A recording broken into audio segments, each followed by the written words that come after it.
They told you Loki was a clown? The comic relief of Asgard. The bratty little brother who couldn't stop lying, scheming, or faking his own death like it was a seasonal sport.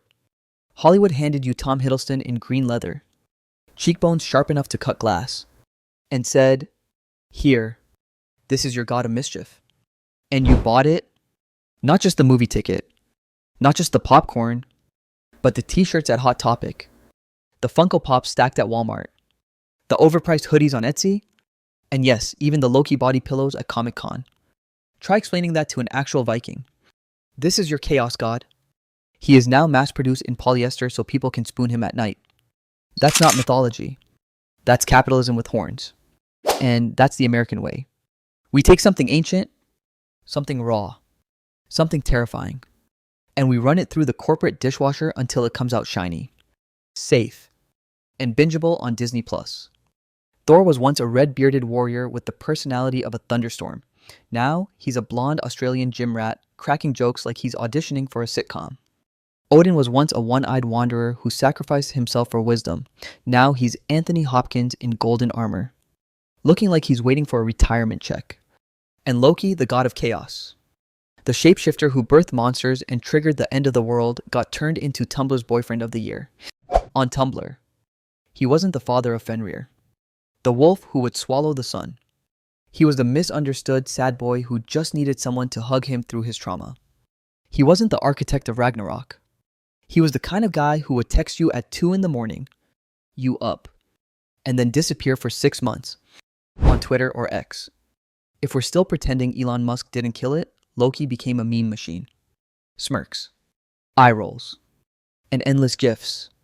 The Apocalypse starter kit got reduced to a sarcastic GIF you could use when your boss scheduled a meeting at 7 a.m. on a Monday. That's what we did to him.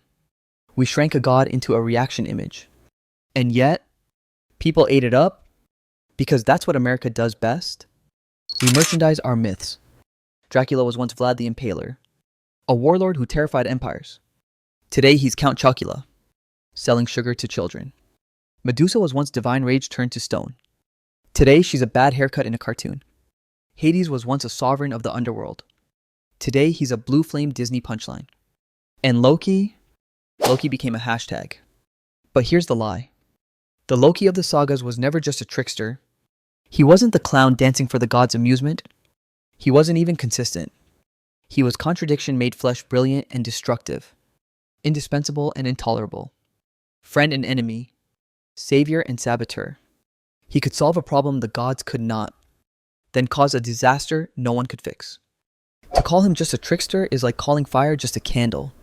Sure, it gives you light, but it also burns down your house. And the gods knew it. They laughed at him. They punished him. They used him.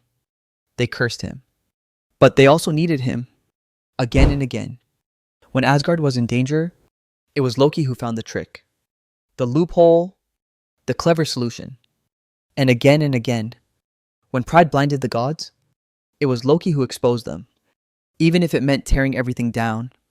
That's the Loki history lied about. Not the Marvel smirk. Not the Tumblr boyfriend. Not the Funko Pop collecting dust on a shelf. The real Loki was the scapegoat, the instigator, the spark that made even the gods confront their own hypocrisy. So tonight, we're not watching another Marvel rerun. We're not scrolling through GIFs.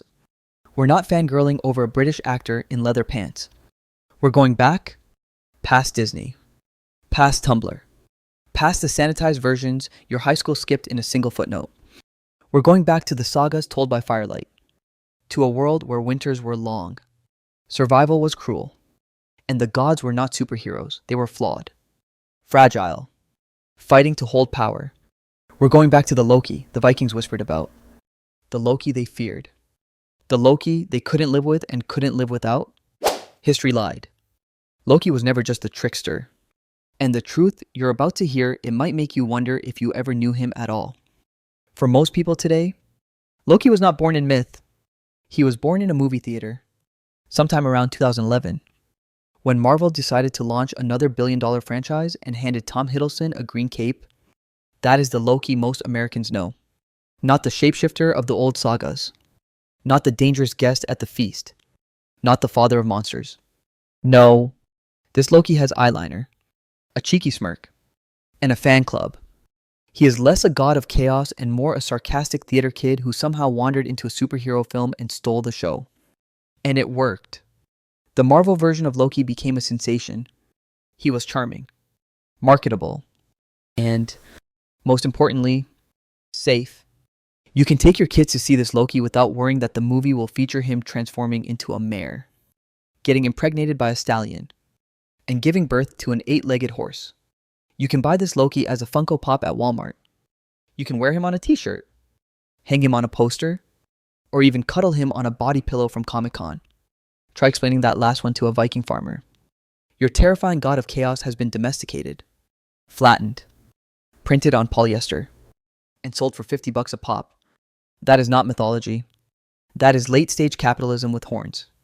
The Loki of Marvel is not the Loki of the sagas. The real Loki was a problem solver, but also a problem creator. He was the one who saved the gods from disasters of their own making, but also the one who plunged them into crises in the first place. He was indispensable and intolerable at the same time. Marvel had no room for that kind of contradiction. They needed someone quippy, sarcastic, and occasionally tragic. Someone who could sell movie tickets and keep the PG-13 rating. And so the father of monsters was recast as the witty sidekick with a redemption arc. The internet took this sanitized Loki and ran with it. Tumblr, especially, turned him into a phenomenon. Whole communities erupted around the idea of Loki as the misunderstood soft boy.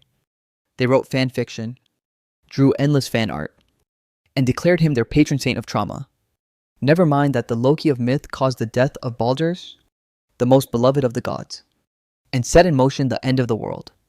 On Tumblr, he was the boyfriend who just needed someone to understand him. He was not the father of Fenrir, the wolf who would swallow the sun. He was the guy who would send you late-night texts about how nobody gets him, then disappear for months.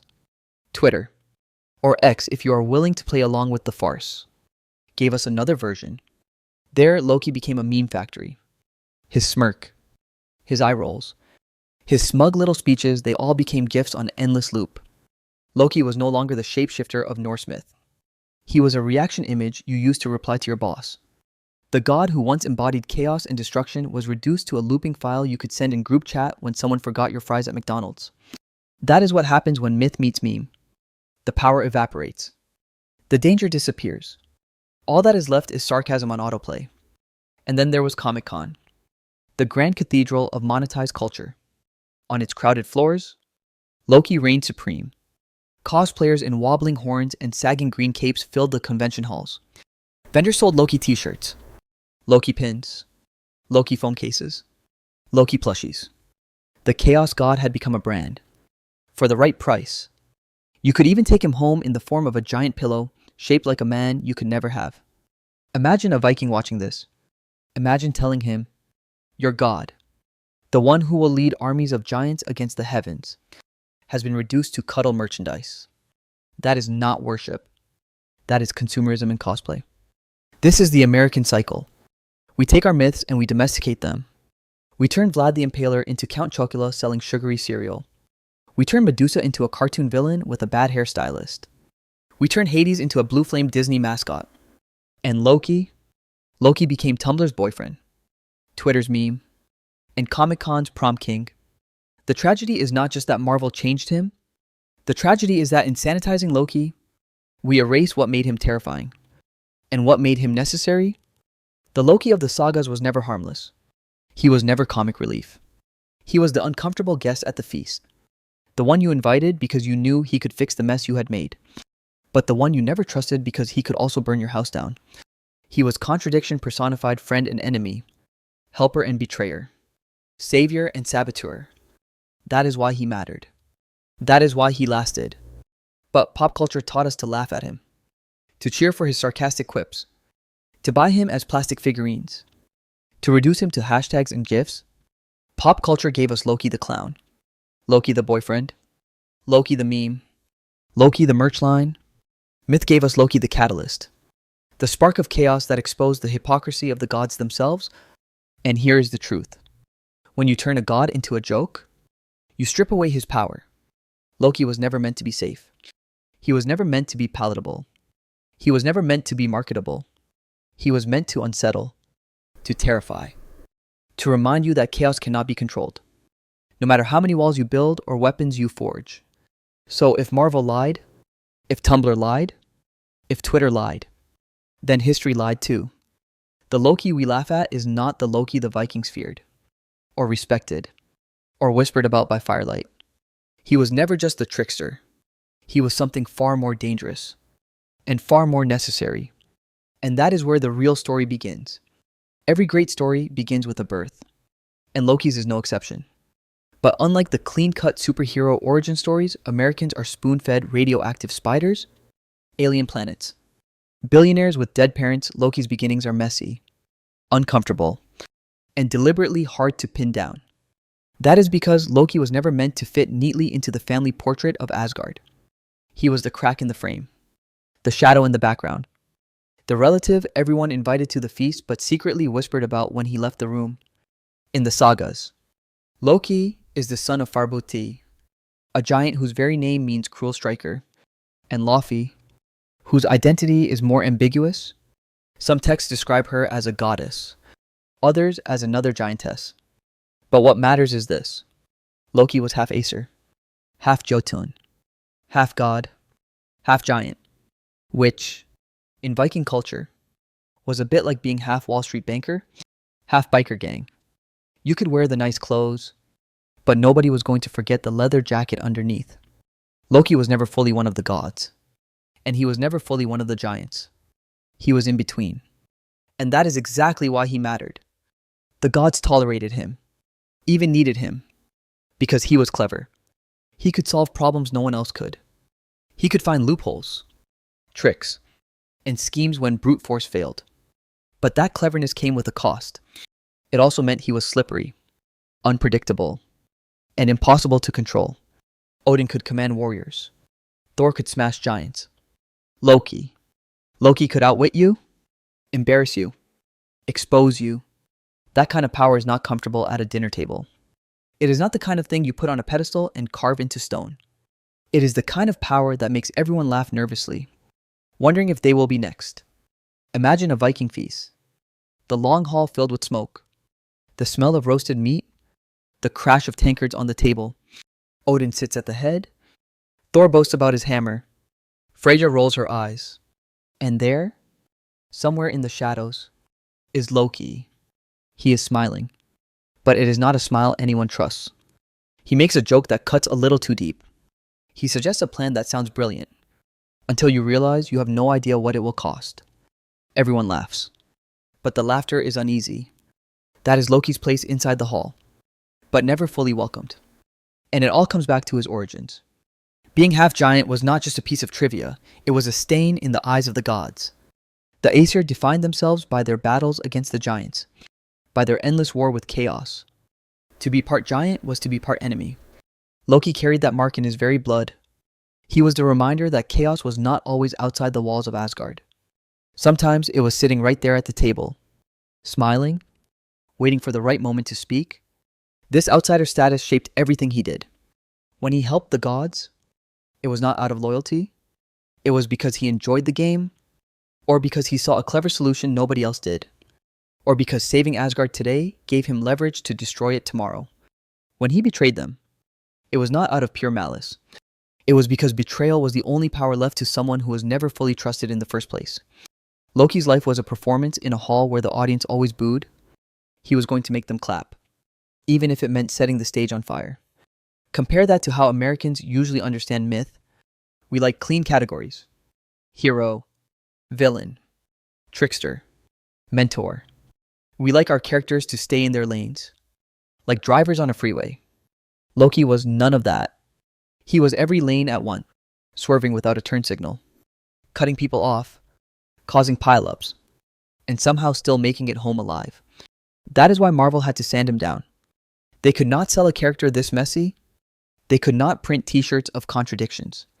They had to pick a lane, and they picked the trickster clown. But the sagas tell us something else. They show us a figure who never belonged, who could never belong, and who turned that alienation into power. Loki's very existence was a reminder that the walls of Asgard were not as solid as the gods wanted to believe. They thought chaos was something outside, something they could fight with hammers and spears.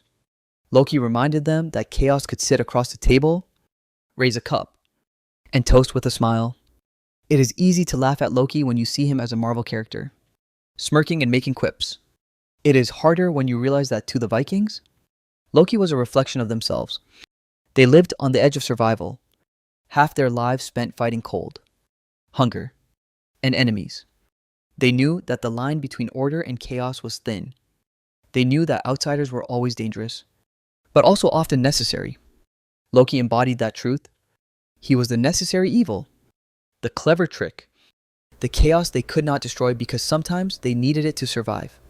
So when you picture Loki's origins, do not think of a baby wrapped in blankets, cradled by loving parents.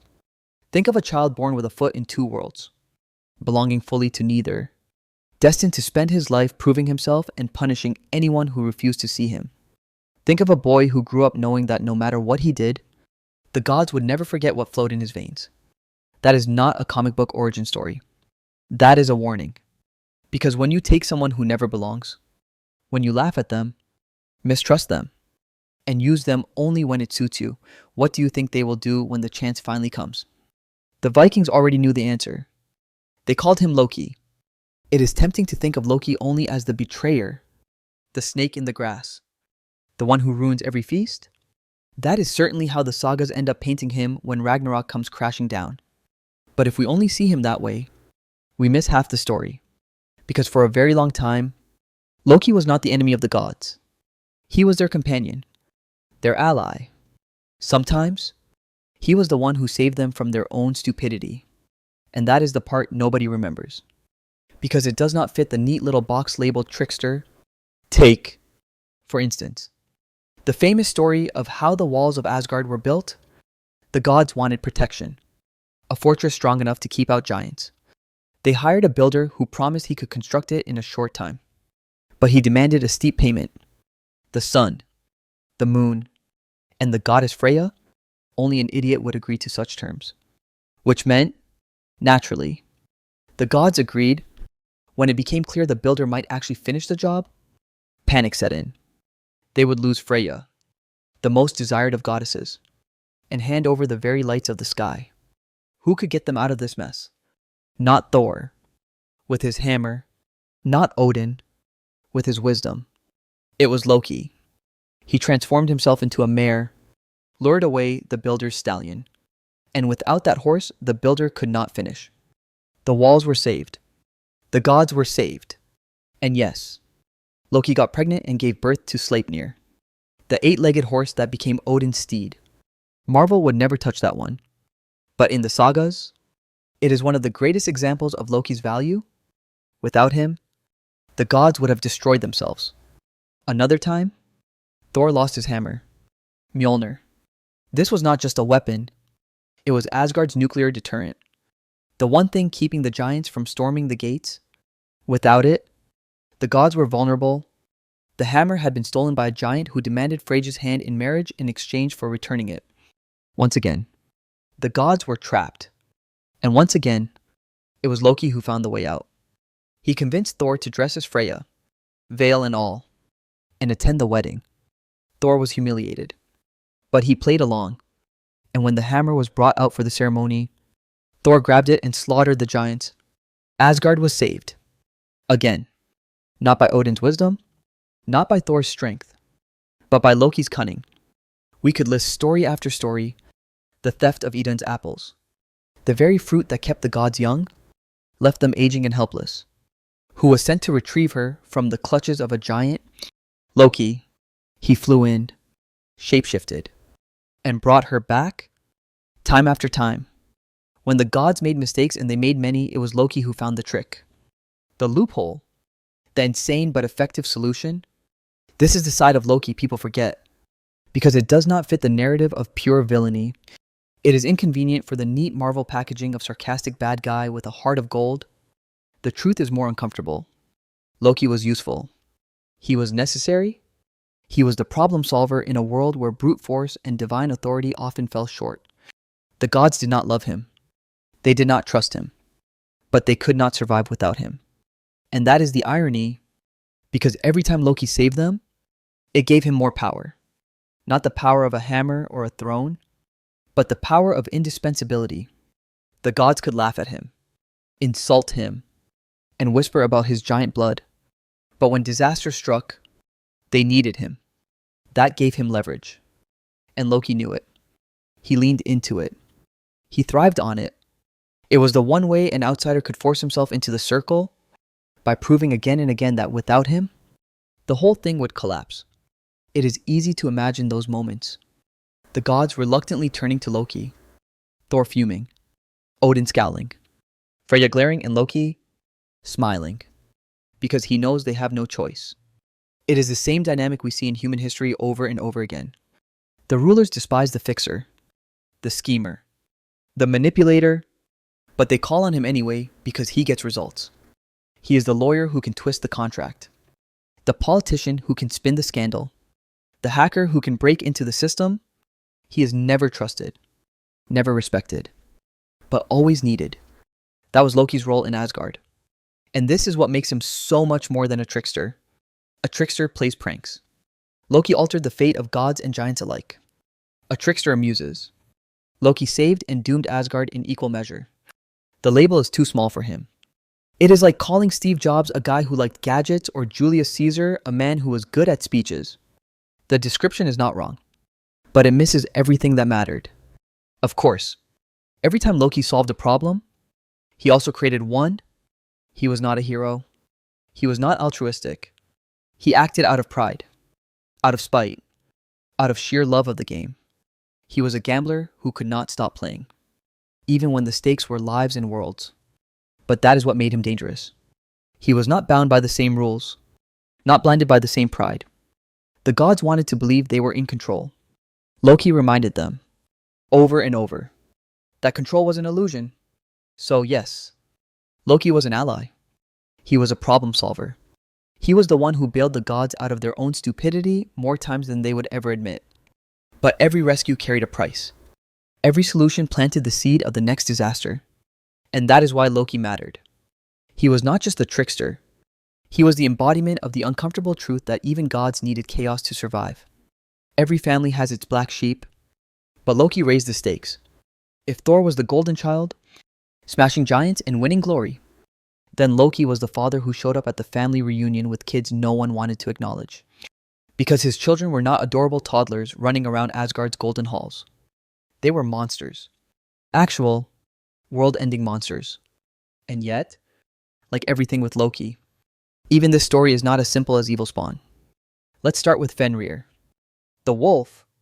In modern pop culture, wolves are noble creatures. They show up in inspirational posters, howling at the moon, symbolizing strength and freedom. Fenrir was not that wolf. Fenrir was the wolf destined to devour Odin himself. From the moment he was born, the gods knew he was dangerous. But here's the catch. They also knew he was Loki's son, which meant they could not just kill him outright. So they tried to contain him. They bound him with chains. Twice he broke free. Finally, they tricked him with a magical ribbon, Gleipnir, soft as silk but unbreakable. How did they get it on him? With Loki's classic weapon, a trick. They told Fenrir it was only a game, a test of strength. Fenrir, suspicious, demanded one of the gods put a hand in his mouth as a sign of good faith. Tyr, the bravest, agreed. When Fenrir realized he had been trapped, he bit off Tyr's hand. That is Loki's family legacy. Gods maimed, wolves chained, and a prophecy that one day the wolf will break free and swallow Odin whole. Then there was Jormungandr, the Midgard serpent, Loki's other child with the giantess Angrboda. This was no garden snake. This was a serpent so vast it encircled the entire world, biting its own tail. Imagine explaining that to Marvel fans who thought Loki's greatest accomplishment was smirking at Thor. This child was so terrifying that Odin himself threw it into the sea. There it grew, coiled around the earth, waiting. The prophecy said when Ragnarok came, it would rise, spewing poison into the sky, battling Thor to the death. And yes, Thor would kill it, but only after being poisoned himself and staggering 9 steps before falling dead. That's not a comic book plot twist. That's existential horror. And then there was Hel, Loki's daughter, half living, half corpse. Her face split between beauty and decay. Odin, in his infinite wisdom, decided she was too unsettling to live among the gods. So he cast her into the underworld, where she became queen of the dead, not evil, not demonic, just inevitable. She was the one who received those who died of sickness and old age.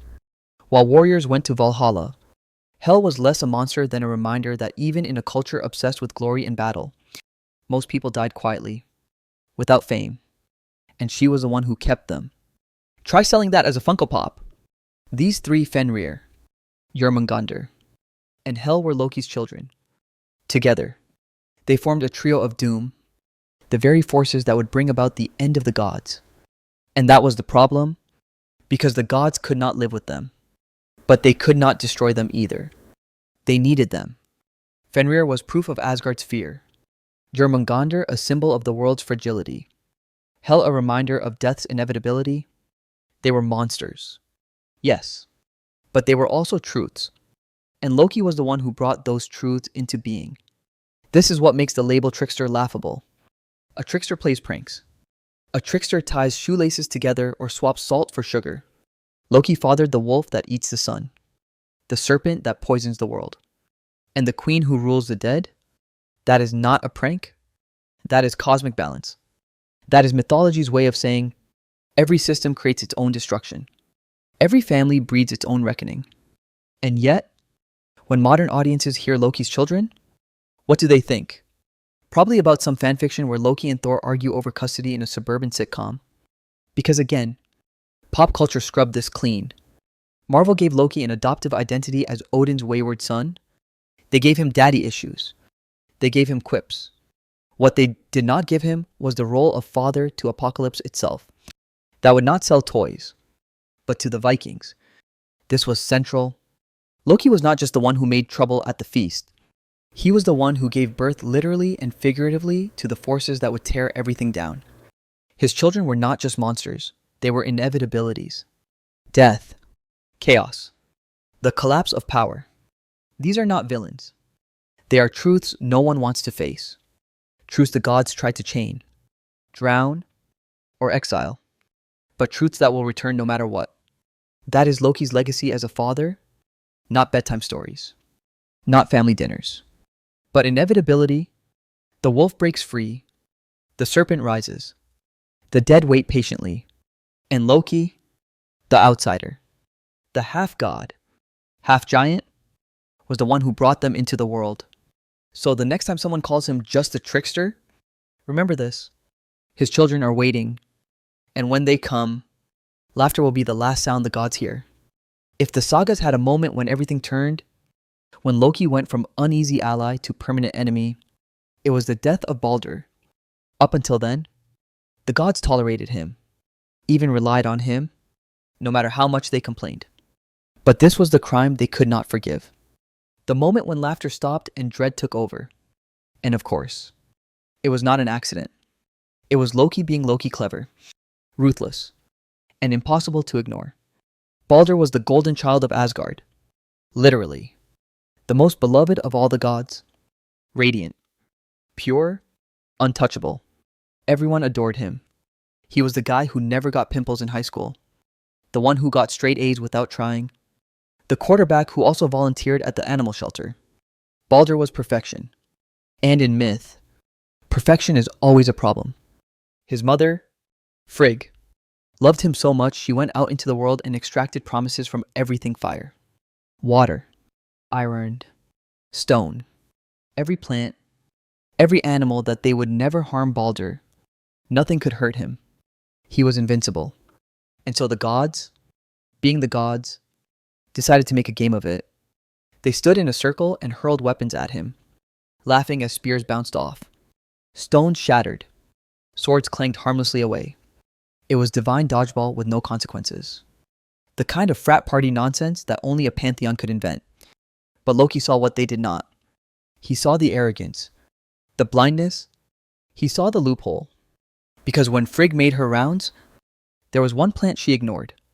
Mistletoe. Too young, too small, too harmless, she thought. And that is where chaos always finds its opening, not in the strong walls, but in the forgotten crack. Loki fashioned a dart from mistletoe and found Baldur's blind brother, Hodr, standing aside, excluded from the game because he could not see. Loki, ever helpful, guided Hodr's hand. He placed the dart in his grip. He aimed. He gave the throw, and the dart flew straight into Baldur's heart. The laughter stopped. The golden boy fell. Perfection was pierced by something so small, so overlooked, so ordinary. It was the perfect crime. Not because it was brutal, but because it was poetic. Baldur's invincibility was never real. It was arrogance dressed up as destiny. Loki did not kill him with strength. He killed him with insight, with the knowledge that nothing is invincible, that every system has its flaw, that every golden boy has a weakness no one wants to admit. The gods were shattered. They had games and feasts and endless jokes. But now they had grief. They begged Hela, Loki's own daughter, to release Baldur from the underworld. Hela, cool and merciless, agreed on one condition. Every creature in the world had to weep for him. And everything did. The stones, the trees, the animals, the very earth. Everything wept. Except one figure, a giantess named Thuk, who refused. Some said it was Loki in disguise, laughing behind the mask. And so Baldur stayed dead. This was the breaking point. No more uneasy alliances. No more tolerating the outsider because he was useful. Loki had killed their favorite, their symbol of light, their golden sun. And with that act, he guaranteed his own downfall. But here is the part that makes the story so much more than simple villainy. Because in killing Baldur, Loki did not just take away a beloved god. He triggered the chain of events that led to Ragnarok, the end of the world, the twilight of the gods. In Norse myth, everything is cyclical. Creation, destruction, rebirth. The death of Baldur was the signal that the end was coming, that the old order would collapse, that the world would be remade. Loki was not just a murderer. He was the spark that forced the cycle to move forward. Think about that for a moment. Pop culture gives us Loki as a mischievous sidekick. The sagas give us Loki as the one who kills perfection itself, the one who shatters invincibility with a weed no one bothered to fear, the one who reminds the gods and us that nothing lasts forever, not even light. That is why the story endures. Because it is not about mistletoe. It is about inevitability, about the flaw in every system, the crack in every wall, the overlooked detail that brings it all crashing down. Loki saw it, and he used it, and for that, the gods called him traitor. But maybe he was just telling the truth no one wanted to hear. So the next time someone tells you Loki is just the trickster, just the clown, just the sarcastic villain from a movie, remember this. He killed the golden boy. He ended the laughter. And in doing so, he set the stage for the end of everything. That is not a trick. That is destiny. Loki may have been born in the sagas of the North, but his reflection is everywhere. Every culture has its trickster, that figure who refuses to stay in line, who exposes hypocrisy, who laughs at authority while breaking every rule. The label trickster sounds playful, like a clown juggling in the corner. But in myth, it is always more dangerous than that. Tricksters are not just funny. They are unsettling. They are necessary. And Loki is part of a global family that proves humanity has always needed someone to hold up a mirror and say, you are not as in control as you think you are. Look to Native American traditions, and you will find Coyote, at first glance, he is a fool, always getting into trouble, always making mistakes. But behind the foolishness is a deeper truth. Coyote brings change. He teaches through failure. He exposes arrogance by being arrogant himself. He dies and comes back, over and over, like a living reminder that chaos never stays down for long. Sound familiar? Loki, too, was always the one who died and returned, who failed spectacularly only to turn that failure into revelation. Cross the ocean to West Africa, and you meet Anansi the spider. Clever, scheming, endlessly manipulative. Anansi uses wit instead of strength. He outsmarts gods, animals, and men alike. He cheats, he lies, he tricks, but in doing so, he reshapes the world. Like Loki, Anansi is not lovable because he is good. He is lovable because he is necessary. He is the reminder that intelligence can topple power, that weakness can outmaneuver strength. And then there is Hermes, the Greek messenger. Today, we imagine him as a wing-sandaled delivery boy for Zeus. But in the myths, Hermes was a thief before he was ever a god. On the day he was born, he stole Apollo's cattle, invented the lyre, and lied his way out of trouble. He was the god of boundaries, of crossing lines, of commerce and theft alike. Hermes, like Loki, was the liminal figure, never confined to one place, never bound by one role. He was the patron of travelers and liars, merchants and thieves. If Zeus was order, Hermes was loophole. If Thor was thunder, Loki was the smirk behind the storm. This is the pattern. Every culture invents its Thor, the strong protector. Every culture invents its Odin, the wise ruler. But every culture also invents its Loki, the figure who won't stay quiet, who won't bow down, who refuses to let order sit comfortably. Because deep down, people know order is always fragile. They know power is always hypocritical.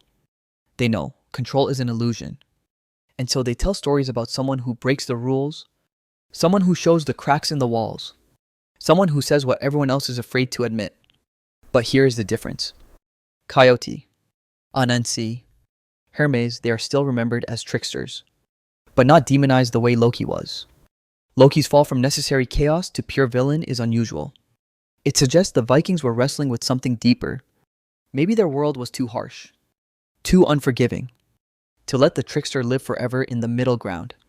Maybe they needed someone to blame when the world ended, someone to point at and say, he is the reason. Loki became the scapegoat. That is what separates him from the rest.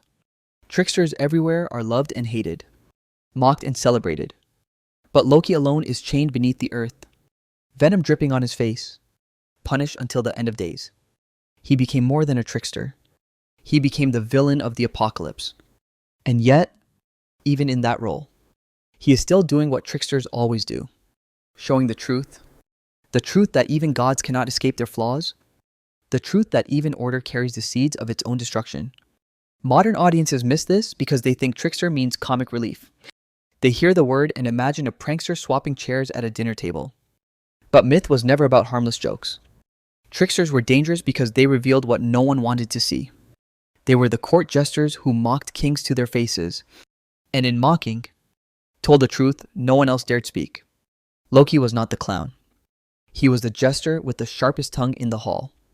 The one who made everyone laugh nervously because they knew he was right. So when you hear that Loki was just a trickster, remember Coyote, Anansi, Hermes.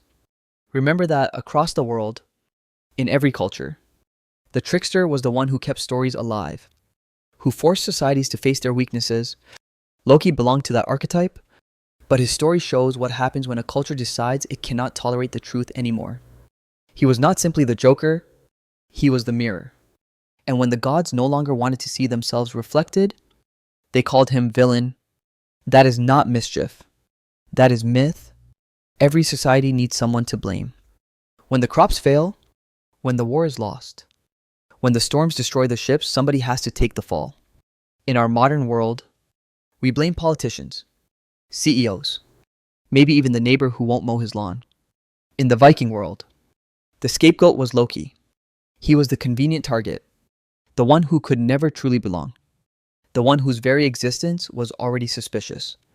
And when the sagas needed someone to carry the weight of the gods' failures, he was the obvious choice. Think about how the stories build him up.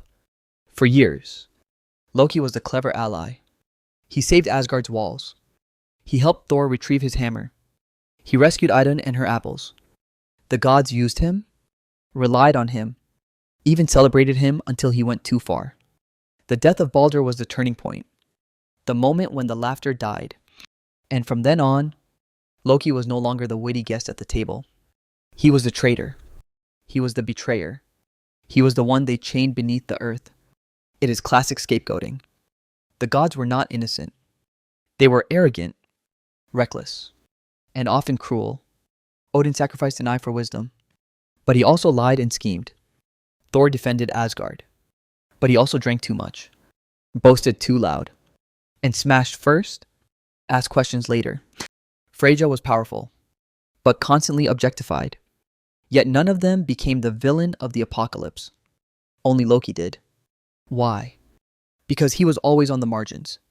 Half god, half giant, friend, but never quite family.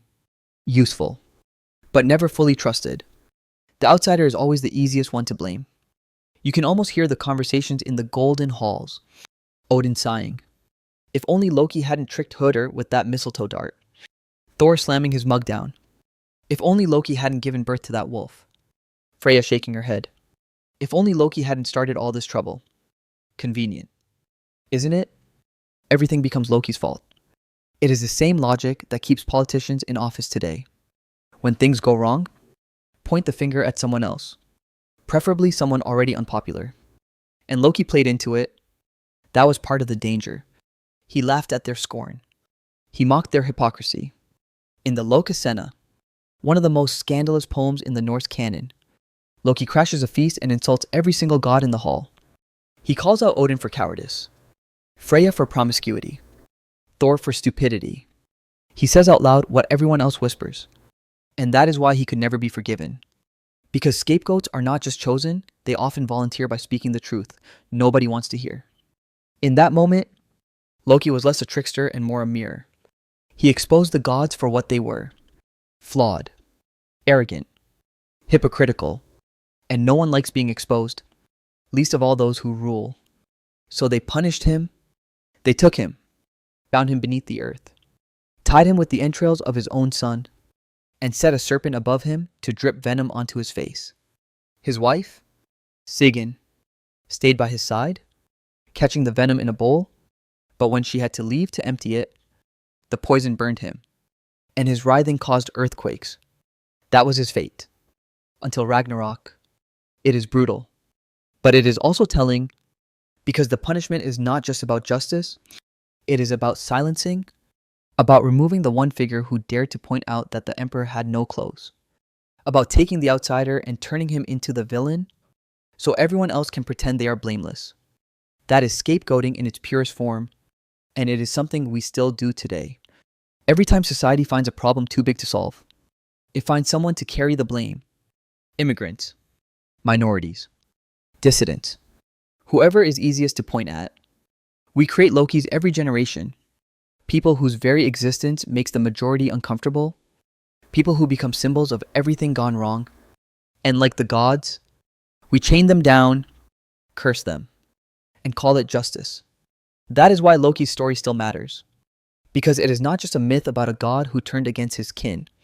It is a warning about what happens when a society cannot face its own flaws. Instead of admitting their arrogance, their cruelty, their recklessness, the gods blamed Loki, and in doing so, they set themselves on the path to destruction. Because scapegoating never saves you. It only delays the inevitable. The wolf still breaks free. The serpent still rises. Ragnarok still comes. So yes, Loki was the scapegoat. He was the one who bore the blame, who was cast out, who was chained, but he was also the one who told the truth no one else wanted to hear. And maybe that is why his story endures. Not because he was just a trickster, but because he was the mirror held up to the powerful, and the powerful, then as now, could not stand to look. Every culture dreams about the end of the world. Ours usually looks like a Netflix miniseries. Zombies, climate collapse, or a rogue AI turning your toaster into Skynet. For the Vikings, the end of the world was Ragnarok, the twilight of the gods. The final battle when everything would fall apart. And at the center of it all was Loki. Not Thor. Not Odin. Not the shining warriors of Valhalla. But the outsider they had mocked, chained, and cursed. The one they thought they could silence forever. By the time Ragnarok arrives, Loki has had enough. He breaks free from his bonds. venom dripping from his face, rage coursing through him. And he does not come alone. He leads an army of giants and monsters, his children at his side, Fenrir snapping his jaws, Jormungandr rising from the sea, Hel sending forth the dead. It is a nightmare lineup. The kind of team-up Marvel would never greenlight because you can't sell plush toys of a wolf that eats gods. And here's the twist. Loki is not just there to destroy. He is there because destruction is part of the cycle. The sagas are clear. Ragnarok is not the end forever. It is the necessary reset. The old order collapses so that a new one can rise. Baldur returns from the dead. A new earth emerges from the sea. The cycle begins again. Which means Loki is not just the villain of the apocalypse. He is the catalyst of renewal. Without him, the cycle would never move forward. Without him, the gods would stagnate in their arrogance, feasting forever while pretending they were invincible. But of course, the sagas frame him as the enemy. He is the traitor, the betrayer, the leader of chaos against order. It makes sense. From the perspective of the gods, anyone who brings the house down looks like the villain. No king has ever called the revolutionaries heroes while he still sits on the throne. From inside the hall, the firestarter is always the criminal. From outside, he looks a lot like history's turning point. At Ragnarok, Loki faces Heimdall, the watchman of the gods. The perfect symmetry. The ever-watchful guardian versus the ever-deceptive trickster. The one who sees everything versus the one who hides everything. And they kill each other. Not Thor. Not Odin. Not some grand duel of thunder and wisdom. Loki dies fighting the gatekeeper. It is poetic. Almost funny. The kind of irony the sagas loved. The liar and the truth-teller fall together, proving that even opposites are bound by the same fate. And what about the children? Fenrir devours Odin. The serpent poisons Thor. Hel keeps the dead. Loki's family. His legacy fulfills the prophecies the gods tried so hard to avoid. That is the irony. By chaining him, by casting out his children, by making him the scapegoat, they guaranteed their own destruction. The more they tried to suppress him, the stronger he became. The more they denied chaos, the harder chaos bit back. It is almost too perfect. Like a tragedy written with a smirk. Modern audiences miss this because Marvel cannot show it. In the movies, Loki dies noble deaths, redeems himself, sacrifices for Thor. It is tidy, emotional, satisfying. But the sagas refuse tidy endings. In the old stories, everyone dies. The gods die. The monsters die. Loki dies. And then the world is remade. That is not Hollywood storytelling. That is myth at its most brutal and honest. And maybe that is the real point. Ragnarok was never about Loki being evil. It was about Loki being necessary. You cannot have rebirth without destruction. You cannot have light without shadow. The gods wanted to pretend they could feast forever, untouched by weakness. Loki reminded them that nothing lasts. He was not the villain of the apocalypse. He was its midwife. So when you imagine Ragnarok, do not picture Marvel's sanitized battles on rainbow bridges. Picture Loki, scarred from venom, laughing as the walls collapse. Picture Fenrir snapping chains, Jormungandr coiling in the sea, Hel's cold gaze as the dead march forward. Picture the gods, finally facing the truth they tried so hard to ignore, that chaos always comes. And sometimes, chaos is the only way forward. And remember this? They called him traitor. They called him enemy. They called him the reason the world ended. But without him, there would be no new world at all.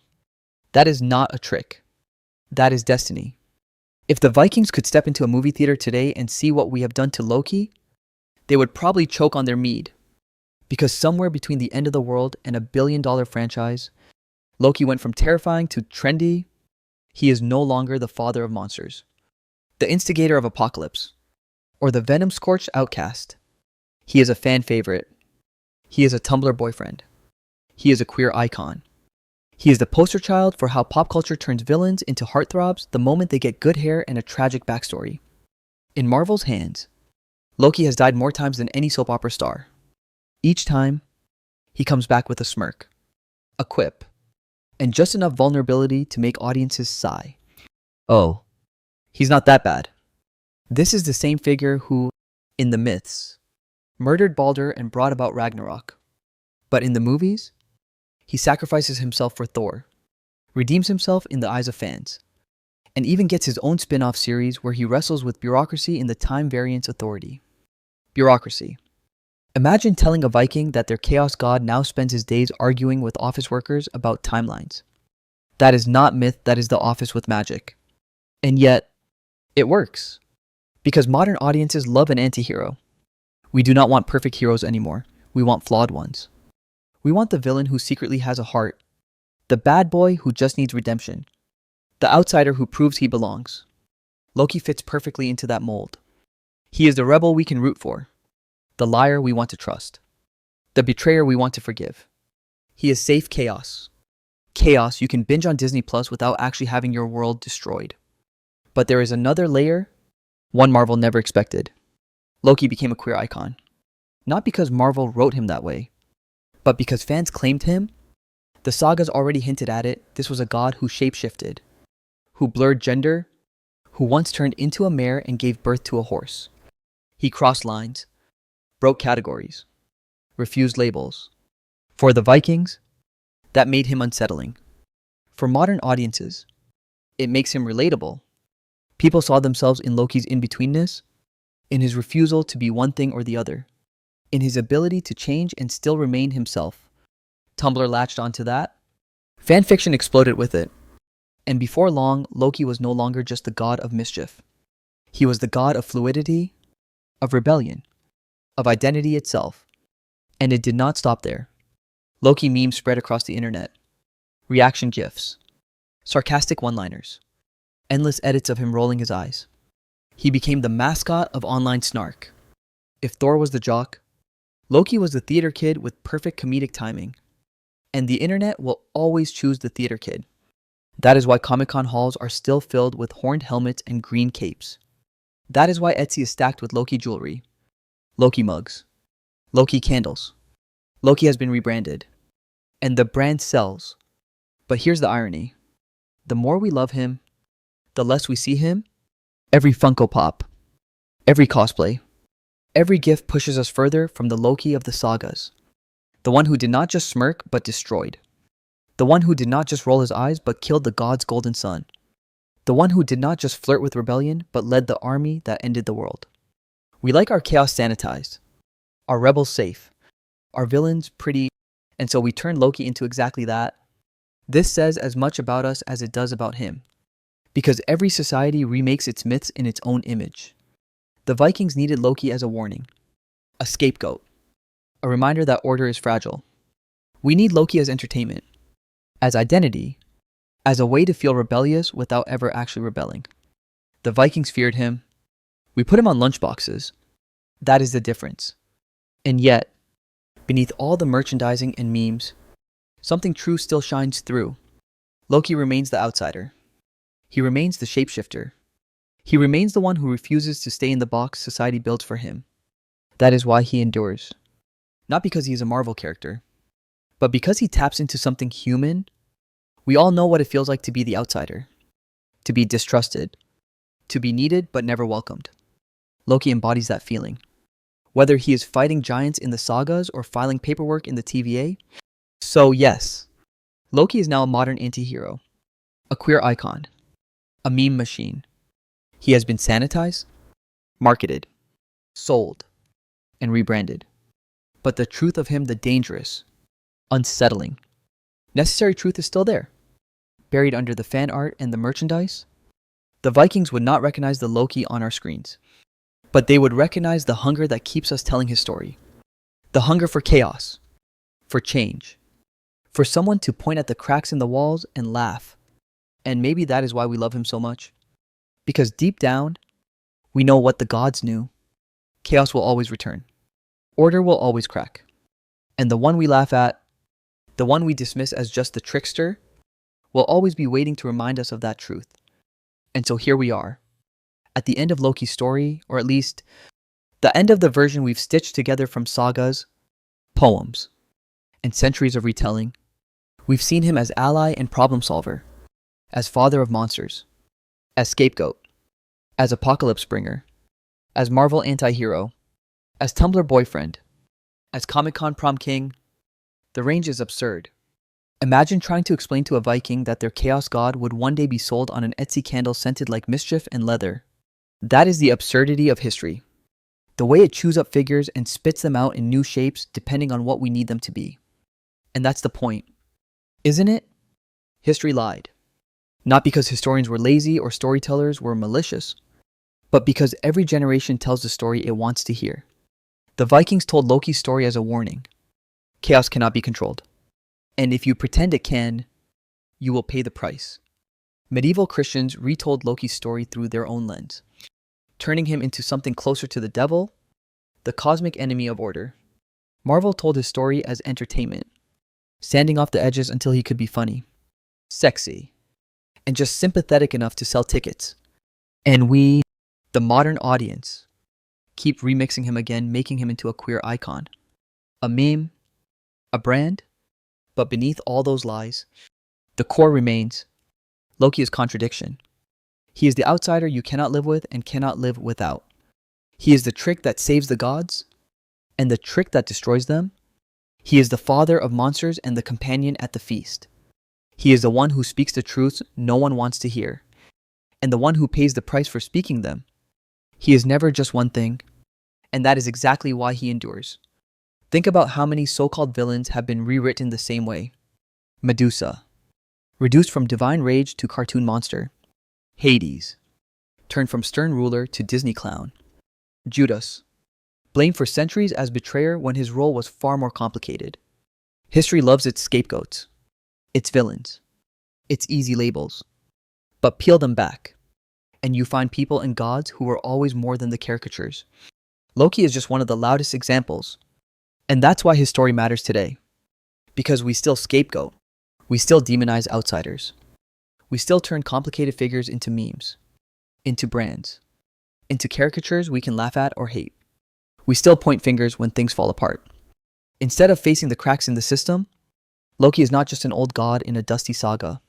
He's the same energy that runs through every society that pretends it has control when it doesn't. So maybe the Vikings were onto something.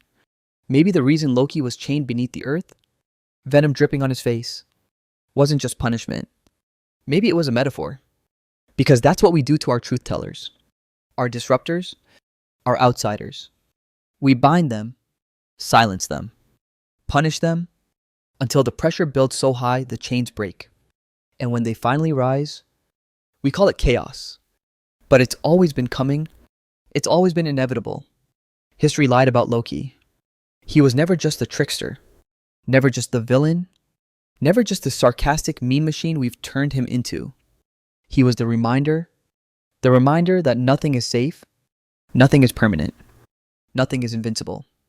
Not gods, not systems, not us. And maybe that's why we keep telling his story, even when we don't realize it, because deep down, we know chaos is always waiting. We know the outsider is always watching. And we know that when the cracks finally split open, it won't be the golden boys or the throned kings who define what comes next. It will be the ones we laughed at, the ones we chained, the ones we called just the trickster. So the next time you see Loki on a t-shirt, or a Funko Pop, or a Tumblr GIF, laugh if you want. But remember, that smile, that smirk, that sarcasm, it hides something older, sharper, more dangerous. Something that was never meant to be safe. History lied. Loki was never just a trickster. And if you forget that, don't worry. He'll remind you.